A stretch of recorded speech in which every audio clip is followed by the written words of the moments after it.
లేదు కనుక ఆయన ఏ అడ్వాంటేజ్ అయినా తీసుకుని మీరు చెప్పిన దానికి వెనకాలకి ముందుకి మీరు చేసేదంతా క్రాస్ ఎగ్జామినేషనే సార్. అది ఏంటంటే ఆయన చెప్పడానికి ఒక డిఫెన్స్ ఏర్పరచుకుంటున్నాడు, అది కుదరట్లేదు. ఇక్కడ ప్రాక్టికల్ గా ఒక ఎగ్జాంపుల్ అయితే ఉన్నది. ఎందుకంటే రేపు పొద్దున ఏది ఏమైనా కూడా ఒక మనిషి ఉన్నారు, పిల్లాడు పుట్టాడు, రేపు పొద్దున ఏ డిఎన్ఏ టెస్ట్ అయినా కూడా ఇమీడియట్గా కూడా మీకు ఆ అమ్మాయిని మీరు చాలా కఠినంగా శిక్షించే కేసెస్ కూడా ఉన్నాయి. అట్లాగే ఈ అమ్మాయి ఎటువంటిది కూడా నిన్ను అడిగే అర్హత లేదు. అంటే లీగల్గా ఇందాక మీరు చెప్పినట్టు సార్ వీళ్ళని ఏమంటారంటే కంకుబాయిన్స్ అని అంటారు, అంటే తెర వెనక జీవితమేనా అంటారు. ఆ అమ్మాయి కానీ కనీసం పోనీ మీ ద్వారా నేను మోసపోయాను కనుక నాకు కాంపెన్సేషన్ ఇప్పించు అని లీగల్గా నీకు అడిగే అర్హత లేదు సార్.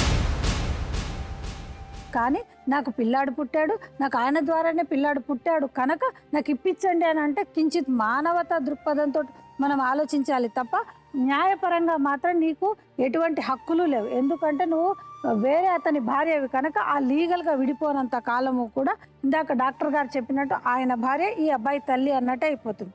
నువ్వు రేపొద్దున కేసు వేసిన తర్వాత వీళ్ళిద్దరు కేసుల చుట్టూ తిరుగుతారు. కానీ అమ్మ నీకు న్యాయపరంగా మీ ఆయనతోటి కలిసి ఉండడానికి అని అంటే ప్రతిసారి కూడా రీసెంట్గా కూడా చీఫ్ జస్టిస్ ఆఫ్ సుప్రీంకోర్టు వాళ్ళు చెప్పేది ఒకటేనండి, భార్యాభర్తల మధ్యన సంబంధంలో న్యాయపరంగా మరీ స్ట్రింజెంట్గా యాక్షన్స్ తోటి సెక్షన్స్ తోటి మీరు వెళ్ళకండి.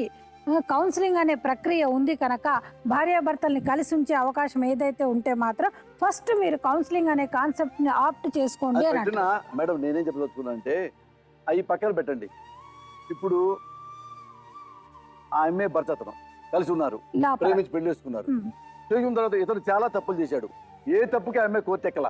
ఇప్పుడు రేపు ఈ అమ్మాయి ఇక్కడ చెప్పింది అతను అజయ్ బిడ్డేనండి అని, రేపు డీఎన్ఏ టెస్ట్ చేయించే వరకు మనమే ఇక్కడ కొండకి పుట్టాడా ఇతను పుట్టాడా, ఇతను పుట్టలేదు తెలిసిందనుకో అది వేరే లెక్క. అజయ్కి పుట్టాడని ఈ అమ్మాయి గారు రేపు తెలిస్తే కోర్టులో అమ్మ గుర్తుపెట్టుకోండి, ఈ అమ్మాయి జైల్లో పెడతారు, ఇతను జైల్లో పెడతారు అమ్మటే. ఫస్ట్ ఇది పక్కన పెట్టండి. పొరపాటున కొండకి లెటర్ పెట్టాడు అనుకో వీళ్ళ లైఫ్ లో బయట రారు ఇద్దరు. అనుకుంటాడు చాలా టాపిక్ ఉంది మనకి, భార్య నిద్రలేయొచ్చు, అది ఇప్పటికైనా నిజంగా మార్చుకొని జన్యును అని నమ్ముతున్నా, ఇప్పటికైనా తప్పు దిద్దుకుంటే అది జీవితం బాగుంటుంది. అమ్మ నీకు చెప్పాక ఆ అమ్మాయి కూడా చెప్పింది, ఆ అమ్మాయి అది నీ అదృష్టానికే చెప్పింది. ఆ పిల్ల ఏం చెప్పింది, నాకేం వద్దు సార్, నేను పొరపాటు పబ్లిక్ లో చెప్పింది, నేను పొరపాటు చేశా, మూడులు పెట్టడం నా తప్పు, ఎంతో సంబంధం పెట్టుకోవడం నా తప్పు, ఎంతో బిడ్డ కట్టడం నా తప్పు, నాకు అక్కర్లేదు, నా బిడ్డకి ఏమన్నా సహాయం చేస్తే నా హెల్ప్ అవుద్ది అది చెప్పింది. దానికి ఏం చెప్తా చెప్పు. మీరే చెప్పండి సార్. నాకేం నువ్వు ఆ అమ్మాయిని ఇక్కడ పంపించడం ఒకటే మేము కోరుకోవట్లా. ఇక నుంచి అన్ని తప్పులు ఇద్దరు తప్పులు మర్చిపోయి బాగుంటుంది, అది మెయిన్ చూసుకుంటాను, చాలా ఇంపార్టెంట్, అది మెయిన్. ఇప్పుడు ఆమె వేరే ఏ పని చేసుకుంటుంది, కూలి పని చేసుకుంటూ నెలకి బిడ్డను ఎంత కొంత ఇస్తావు, నువ్వు ఇచ్చినా అయిపోయి ఎంత ఇచ్చినా నేను కూడా ఆ పిల్ల కష్టం చూసి నేను కూడా ఉండి కూడా లేని సంబంధం మాకు తెలుసా సార్. నా కళ్ళ కూడా భర్త పెట్టుకొని కూడా అసలు నేను ఎంత బాధగా అనిపించేది సార్. అన్ని ఉండి కూడా నాకు లేని సంబంధమే సార్. నాకు భర్త లేని ఇవన్నీ అవసరం అన్నాకు సార్. సార్ నేను ఇంటి లోపలికి వచ్చినాయి, నా రమ్మ నాకు ముందే వచ్చిన సార్. నేను నా పిల్లల కోసం నేను వచ్చిన సార్. ఒక్కరోజు కూడా భార్య నువ్వు ఇంటికి రాను కూడా అనలేదు సార్. నేనేం చెప్పాలి సార్, దాన్ని చూసుకొని నేనెంత కూలిపోవాలి సార్ చెప్పండి మీరే. నా దేవత కుమారు వేషమా మహారాణికింత నా జీవితం ఉన్న ఒకటే లేకున్నా సరే కానీ సార్ నా పిల్లలకు న్యాయం జరగాలి ఖచ్చితంగా. ఈ కోట్ల పాక రాత లేదమ్మా, ఈ ఇల్లే స్వర్గమనుకుంది, మరి తన ఆశే నరకమయ్యింది. భూమాత ఓర్పు తనకుంది, ఇంక ఏ దిక్కు లేకపోయింది.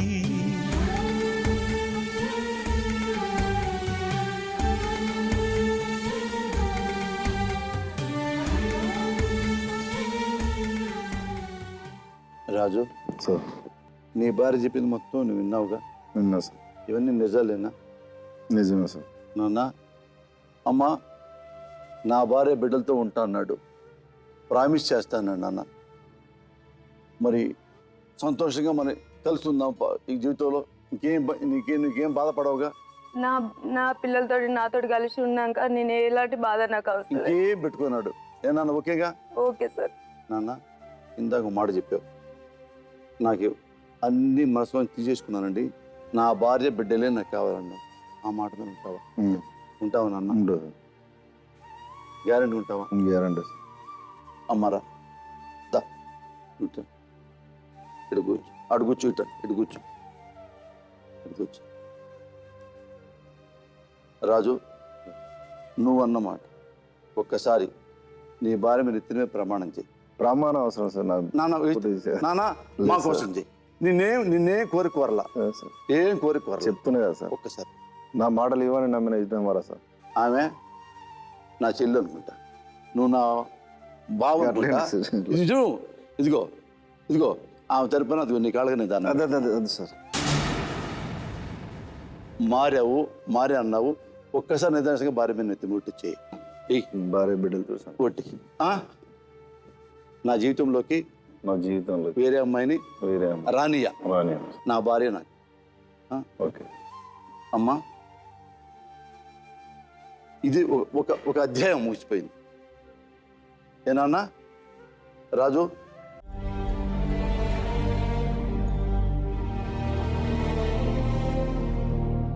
నిజంగా నేను సెల్యూట్ చేస్తున్నా. Okay sir. ఎందుకు? నీ మంచితనానికి. నువ్వు దుర్మార్గుడి కాదు, నువ్వు మారిన మనిషివి.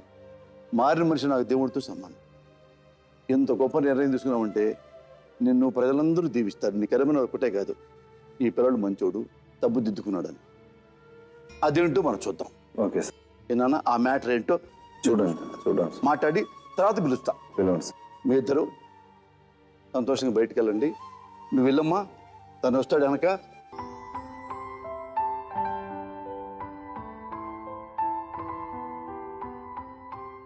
ఇప్పుడు సునీత రాజు సంసారంలోకి రావటానికి ప్రయత్నిస్తున్న అనుకున్న రాజేశ్వరిని ఇప్పుడు మనం పిలుద్దాం. అమ్మ రాజేశ్వరి, రా నాన్న. నాన్న కూర్చో. వద్దు, పెట్టకూడదు నాన్న, వద్దు నాన్న, కూర్చో, నువ్వు కూర్చో.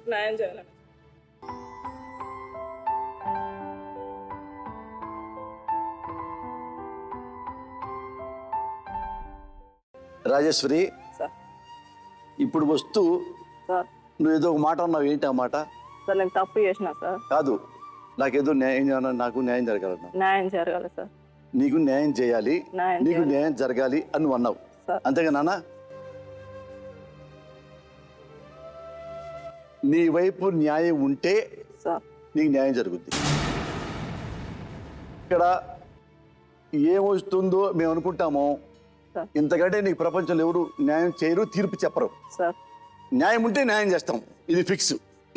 నీ భర్త పేరు ఏంటి నాన్న? పైడిరాజు సార్. చూసావా, నువ్వు నీ భర్త పేరు అనగా టక్కున పైడిరాజు అని చెప్పావు స్పష్టంగా. నీ భర్త పైడిరాజు అయినప్పుడు నువ్వు రాజు అని ఒక మనిషి, ఆ రాజు వేరే అమ్మాయి భర్త, ఆ భర్త జీవితంలోకి ఎలా వెళ్ళాలనుకున్నావు? నీ భర్త పేరు పైడిరాజు అని స్పష్టంగా నువ్వు చెప్పిన తర్వాత చెప్పు నాన్న. సార్ నాకు ఒక కొడుకు ఒక బిడ్డ సార్. అతను పుట్టింది సార్. ఎవరికి? ఫస్ట్ భర్తకే పుట్టింది సార్. పైడిరాజుకి? పైడిరాజు పుట్టింది సార్. అతను పాప అప్పుడు 4 సంవత్సరం పాప, బాబు 4 నెలల బాబు. అక్కడి నుంచి నేను అమ్మ వాళ్ళ ఇంటికి వచ్చేసిన సార్. వాళ్ళిద్దరి పిల్లలను తీసుకుని అమ్మ వాళ్ళ ఇంటికి వచ్చి నేను కూలీ బీడీలు చేసుకుని బతుకుతా సార్. ఇతను రాజు నాకు పరిచయం అయ్యిండు. 2007లో పరిచయం అయ్యిండు. 2007లో 2008లో నన్ను హైదరాబాద్ తీసుకుపోయింది సార్. మీ నాన్న పేరు ఏంటి? రాజు. మీ నాన్న పేరు రాజు కాదుగా నాన్న, మీ నాన్న పేరు పైడి రాజు కదా. మా అక్కని ఎంటికలు పట్టి పైనకి లేపారు, నన్ను ఈపుల గుద్దిరు. ఇతను రియల్ డాడీ కాదు కదా, డూప్లికేట్ డాడీ. మరి డూప్లికేట్ డాడీ నీకెందుకు నాన్న? అలా డాడీ అని వస్తాడు, నమ్మిస్తాడు, అవసరం తీర్చుకుంటాడు, మళ్ళీ వెళ్ళిపోతాడు. నీరు నీరు నీరు చూడనైన చూడరెవ్వరు,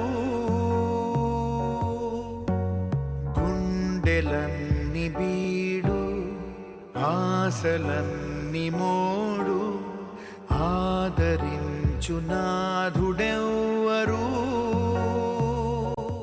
నువ్వు ఇదిగో ఒక భార్యగా ఫెయిల్ అయిపోయావు, ఒక ఆడదానిగా ఫెయిల్ అయిపోయావు, ఓ తల్లిగాడో నువ్వు ఫెయిల్ అయిపోయి ఈ బిడ్డలు నాశనం చేస్తున్నావు. ఈ బిడ్డలు ఎవరికో పుట్టిందని అతని అకౌంట్లు ఎట్టేస్తారు నాన్న. తన కన్ననప్పుడు తన పుట్టినప్పుడు అతను నా బిడ్డలని అఫిషియల్గా చెప్పాడు. నువ్వు తొందరపడి నువ్వు మొగుడు దూరం పెట్టుకొని వేరే మొగుడుతో నువ్వు ఎందుకు తిరగాలి? పెళ్లి చేసుకో, మళ్ళీ ఇంకో మొగుడు నీకెందుకో? రాజును తిట్టి నువ్వు నా కూతురు దగ్గర పోరా అని కోపంగా అందా.